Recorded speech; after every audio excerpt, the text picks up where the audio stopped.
Hi hello வணக்கம். நான் உங்கள் ஜேகே. வெல்கம் டு துயில் பாட்காஸ்ட். கோபிநாத் அவர்கள் எழுதிய ப்ளீஸ் இந்த புத்தகத்தை வாங்காதீங்க எபிசோட் 15, த லாஸ்ட் எபிசோட். பொதுவாக எந்த ஒரு புக்காக இருந்தாலும் அடுத்தவங்க படித்து சொல்கிறத விட நாமளே படிக்கும்போது அதில் ஏற்படுகின்ற உணர்வே தனிதான். அதன் அடிப்படையில் இந்த புத்தகத்தை எல்லாரும் நீங்கள் வாங்கி படித்து பாருங்கள். நான் சொல்லி கேட்குறத விட நீங்கள் இன்னும் நிறைய கேட்கலாம் நீங்களே படிக்கும்போது. ஸோ இந்த கடைசி எபிசோடை பார்க்கலாமா? இந்த புத்தகத்தை எழுதி கொண்டிருக்கும்போது ஒரு ஃபோன். என் தோழி ஒருவரின் தந்தை. கோபி, வாழ்த்துக்கள் என்றார். எதுக்கு அங்கிள் என்றேன். வெரி குட், ஒரு புத்தகம் எழுதிட்டுருக்கீங்களாமே, நல்லா எழுதுங்க, மை பெஸ்ட் விஷஸ் என்றார். இப்போ தான் எழுதவே ஆரம்பிச்சிருக்கேன் அங்கிள் என்றேன். இருக்கட்டும், பாராட்டுவதை மட்டும் நான் ஒத்தி போடவே மாட்டேன், நல்லபடியாக எழுதுங்க, நல்லா வரும், வாழ்த்துக்கள் என்றார். இப்படிப்பட்ட மனிதர்கள் நம்முடைய வாழ்க்கையில் எவ்வளவு நேர்மறையான பங்களிப்பை தருகிறார்கள் தெரியுமா? மனது நிறைய சந்தோஷத்தோடும் நல்லெண்ணத்தோடும் உங்களின் வளர்ச்சி சார்ந்த அக்கறையோடும் இது மாதிரி மனிதர்கள் சொல்கிற வார்த்தையும் அவர்களின் அருகாமையும் நம் வாழ்க்கையில் நிறைய வெற்றிகளை கொண்டு வந்து சேர்க்கிறது என்பதே உண்மை. என் இன்னொரு நண்பரின் அப்பா இருக்கிறார். உங்கள் மனசு எவ்வளவு சஞ்சலத்தோடும் கவலையோடும் இருந்தாலும் சரி, அவரை பார்த்தாலே அத்தனையும் மறந்து போகும். உங்களை அவர் நலம் விசாரிக்க வேண்டும் என்றெல்லாம் கூட அவசியமில்லை. அவ்வளவு பாசிட்டிவிட்டியை தனக்குள்ளே சேர்த்து வைத்திருப்பார். எல்லோரும் நன்றாக இருக்க வேண்டும் என்கிற அவருடைய நினைப்பும் சிந்தனையும் அவர் முகத்தில் தெரிகிற தேஜஸில் வெளிப்படும். உங்களின் முன்னேற்றம் என்பது உங்கள் கையில் மட்டுமில்லை, உங்களை சுற்றி இருப்பவர்கள் எப்படிப்பட்டவர்கள் என்பதை பொறுத்தும் அது தீர்மானிக்கப்படுகிறது என்கிறார் ஆண்ட்ரூ ஜான். உண்மைதான். நம்மை சுற்றி எவ்வளவு நேர்மறை எண்ணமுடைய மனிதர்கள் இருக்கிறார்களோ, உண்மையாக பாராட்டுகிற குணம் கொண்டவர்கள் இருக்கிறார்களோ, நம்முடைய வளர்ச்சியில் அகமகிழ்பவர்கள் இருக்கிறார்களோ, அதை பொறுத்துதான் நம்முடைய வளர்ச்சியும் இருக்கிறது. ஒரு ஊருக்கு ஒரு ஞானி வந்திருந்தார். அந்த ஊரின் முக்கிய புள்ளி ஒருவர் அவரை சந்திக்க வந்திருந்தார். அவரிடம் ஞானி, சொல்லுங்கள், நான் உங்களுக்கு என்ன செய்ய வேண்டும், ஏதாவது பிரச்சனையா என்று கேட்டார். பிரச்சனை எல்லாம் ஒன்றுமில்லை, முன்பு நான் கஷ்டப்பட்டேன், இப்போது வாழ்வில் முன்னேறி சந்தோஷமாக இருக்கேன், அதுக்காக கடவுளுக்கு நன்றி சொல்ல ஆசைப்படுறேன், அதற்கு நான் என்ன செய்யணும் அப்படின்னு கேட்டார். நீங்கள் நன்றி சொல்ல வேண்டியது கடவுளுக்கு இல்லை, நீங்கள் நன்றாக இருக்க வேண்டும் என்று உங்களை வாழ்த்தியவர்களுக்குத்தான் என்றாராம் ஞானி. நீங்கள் நன்றாக இருப்பதற்கு காரணம் நீங்கள் நன்றாக இருக்க வேண்டும் என பலர் நினைத்ததால் தான். அதனால் முதலில் அவர்களுக்கு நன்றி சொல்லுங்கள் என்றார் அந்த ஞானி. நம்மை பாராட்டவும் தட்டி கொடுக்கவும் உண்மைகளை தெளிவுபடச் சொல்லவும் எப்போதும் தயாராக இருக்கிறவர்களோடு தொடர்பில் இருங்கள். அவர்கள்தான் உங்கள் தன்னம்பிக்கையின் உற்சாக டானிக். உண்மையில் நமது மனது பாராட்டுகளாலும் நியாயமான புகழ்ச்சிகளாலும் உத்வேகம் அடைகிறது. அவர்களின் துருதுருப்பும் நேர்மறையான வார்த்தைகளும் நம்மை மேலும் உற்சாகப்படுத்துகின்றன. நீங்கள் தடுமாறும்போது உங்களை தாங்கி பிடிப்பதும் முன்னேறும்போது தட்டி கொடுப்பதும் இவர்கள்தான். சச்சா, புகழ்ச்சிக்கும் பாராட்டுக்கெல்லாம் மனசு அடிமையாகக்கூடாது அப்படின்னு 5ஆம் வகுப்புல எங்கள் ஆசிரியர் சொல்லியிருக்காங்க அப்படின்னு சொல்லாதீங்க. அந்த புகழ்ச்சி என்பது உங்களிடம் காரியம் சாதிக்க வேண்டும் என்பதற்காக அவிழ்த்து விடப்படும் பொய்கள். நேர்மறையான சிந்தனை கொண்டவர்கள் நம் அருகில் இருக்கும்போது உங்கள் தோல்விகள் உங்களை துன்புறுத்துவதில்லை. அவற்றிலிருந்து மீண்டு எழவும் மேலும் உயரங்களை தொடவும் அவர்களின் அந்த வார்த்தைகள் உங்களுக்கு உதவுகின்றன. இவர்களை பக்கத்தில் வைத்துக் கொள்கிற அதே நேரத்தில் புலம்புவதற்கு யார் கிடைப்பார்கள் என்று அலைபவர்களை தூரத்தில் வையுங்கள். சில பேரிடம் ஃபோனில் பேசினாலே ஏண்டா பேசினோம் என்று இருக்கும். சரிதான், உன் காட்டில் மழை, நல்லா சம்பாதிக்கிற, என் பழப்பு தான் கெட்டு போய் கிடக்கு, என்ன பண்ணினாலும் ஒன்றும் நடக்க மாட்டேங்குது என்று ஆரம்பித்து உங்களின் நேர்மறை சக்திகளை தின்கின்ற சக்தி இவர்களுக்கு உண்டு. தங்களின் எதிர்மறை சிந்தனைகளை உங்கள் மீது அள்ளி தெளித்துவிட்டு அடுத்த ஆளை தேடிக்கொண்டு இவர்கள் போய்விடுவார்கள். இங்கே 2 உரையாடல்களை கேட்போம். உங்களுக்கு எது பிடித்திருக்கிறது என்று பாருங்கள்.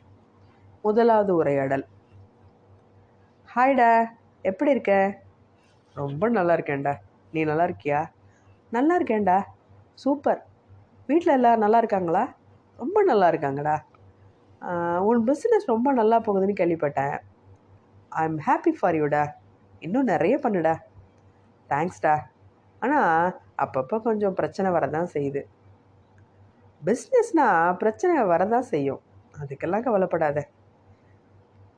அதை சரிகட்ட கொஞ்சம் கூடுதலாக வேலை பார்த்தா போதும். ரிலாக்ஸாக ஹேண்டில் பண்ணு. சரிடா, உன் பிஸ்னஸ் எப்படி இருக்கு? Same here. பிரச்சனைகள் இருந்தாலும் ஹேண்டில் பண்ணிகிட்டே இருக்கேன்.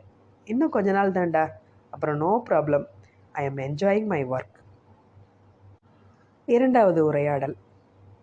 ஹாய்டா மாப்பிள்ள, எப்படி இருக்க? என்னத்த இருக்கேன், என்னமோ வண்டி ஓடுது. வீட்டிலலாம் எப்படி இருக்காங்க? அவங்களுக்கு என்ன, நல்லா இருக்கானுங்க. ஏன் உசுரில் போகுது? லைஃப்னால் கொஞ்சம் அப்படி இப்படி தான்டா இருக்கும். என்னமோ போ, எரிச்சலாக இருக்கு. ஆமாம், உன் பிஸ்னஸ் படுத்துருச்சுன்னு சொன்னாங்களே, இப்போ எப்படி இருக்கு? கொஞ்சம் லாஸ் தான், மேனேஜ் பண்ணிடலாம். என்னத்தை மேனேஜ் பண்ணுவேன்? இருக்கிறதையும் விட்டுட்டு ரோட்டில் நிற்காமல் பார்த்துக்க. இப்படி தான் என் ஃப்ரெண்டும் லாஸ்ன்னு இப்போது சோத்துக்கே வழி இல்லாமல் திரியிறான். உன் பிஸ்னஸ் எப்படி போகுது?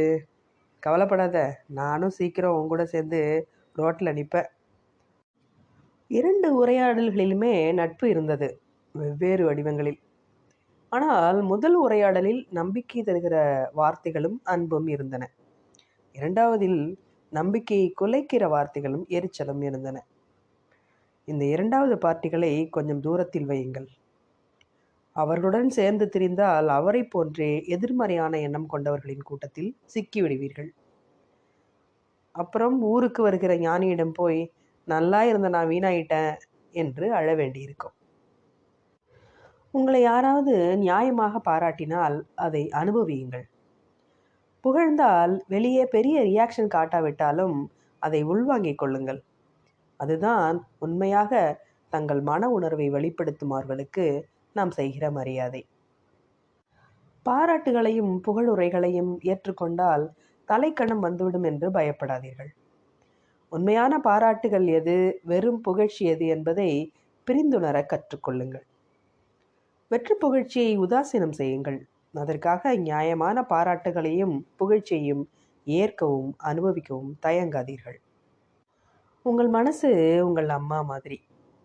யாராவது உண்மையாக பாராட்டினால் அது சந்தோஷப்படும், உற்சாகமடையும், மேலும் மேலும் உயரத்திற்கு உங்களை கொண்டு போகும். அந்த பாராட்டுகளின் மீது ஏற்படும் ஆசையும் அபிப்பிராயமும் தொடர்ந்து அதை பெற போராட வைக்கும். பாராட்டுபவர்களை பக்கத்தில் வைத்து கொண்டால் சோம்பேறி ஆகிவிட மாட்டீர்கள். துதிப்பாடிகள் வேறு, உங்களின் நலனில் அக்கறை கொண்டு பாராட்டுபவர்கள் வேறு.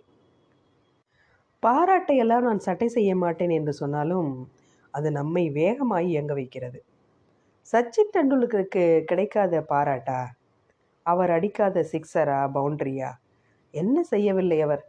ஆனால் 10,000 ரன்களை கடந்த பின்னும் அவர் பவுண்டரி அடித்தால் கை தட்டுகிறோமே, ஏன்? அது அவரை உற்சாகப்படுத்தும் என்பதால் தான். கைத்தட்டல்களையும் ஆரவாரத்தையும் உள்ளுக்குள்ளே ரசித்து கொண்டே அடுத்த பந்தை சிக்ஸருக்கு அலேக்காக தூக்குவார் சச்சின்.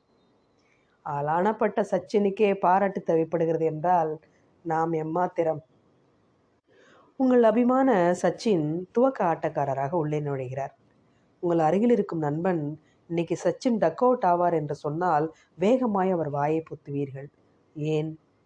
அவரை போல் 10 பேர் எதிர்மறையாக நினைத்தால் அது நடக்க சாத்தியம் உண்டு என்பது உங்கள் உள்மனதுக்கு தெரியும். உங்களால் முடிந்தது ஒரு வாயையாவது பொத்துவோமே என்று அதை செய்கிறீர்கள். எங்கிருந்தோ வரும் ஒருவனின் எதிர்மறை சக்தி சச்சினின் விளையாட்டை பாதிக்கும் என்றால், அவன் சச்சினின் நண்பனாக இருந்தால் அது சச்சினின் வெற்றிப்படிகளில் எவ்வளோ பெரிய தடையாக இருக்கும். அதுபோகட்டும், சச்சினின் திறமையே கெடுக்கிற எதிர்மறை சக்தி கொண்ட ஒருவரையா நீங்கள் நண்பனாக வைத்திருக்கிறீர்கள்? முதலில் அவன் அருகிலிருந்து எழுந்து போங்கள். இயக்குனர் சிகரம் கே. பாலச்சந்தரிடம் ஒரு பேட்டி. இத்தனை வெற்றிகளுக்கு பிறகும் ரசிகரின் கைதட்டல் உங்களை உற்சாகப்படுத்துகிறதா என்று கேட்டேன். என்ன இப்படி கேட்டு விட்டீர்கள்? இன்றைக்கல்ல என்றைக்கும் அந்த கைத்தட்டல்கள் தான் என்னை இயங்க வைக்கிறது என்றார். உங்களின் சின்ன சின்ன வெற்றிகளை கூட வெல்டன் என்று சொல்லி வாழ்த்துபவர்களை அடிக்கடி சந்தியுங்கள். இதெல்லாம் ஆகாது, நீ நினைக்கிறதெல்லாம் நடக்காது, இதெல்லாம் நடக்கிற கதையா, இப்படி எதிர்மறையாக பேசுபவர்களை தூரத்தில் வையுங்கள். பாராட்டுபவனை தூரத்தில் வையுங்கள், விமர்சிப்பவனை அருகில் வைத்துக் கொள்ளுங்கள் என்ற பழைய தத்துவத்துக்கு இது விரோதமாக இருக்கலாம். உண்மையாக பாராட்டுபவர் சரியாக விமர்சனமும் கொடுப்பார். விமர்சிக்க வேண்டுமே என்பதற்காக மட்டும் உங்கள் நேர்மறையான சக்தியை முடக்குபவர்களை தாட்சண்யம் இல்லாமல் தூர வையுங்கள். அதப்படி அது தவறில்லையா, அவர்களும் என் நண்பர்கள் தானே என்று கேட்பவர்களுக்கு காப்மேயர் சொல்வதைத்தான் கோடிட்டு காட்ட வேண்டும். உங்கள் மனம் ஒரு தொட்டி, அதை குப்புற கவிழ்த்து வையுங்கள்.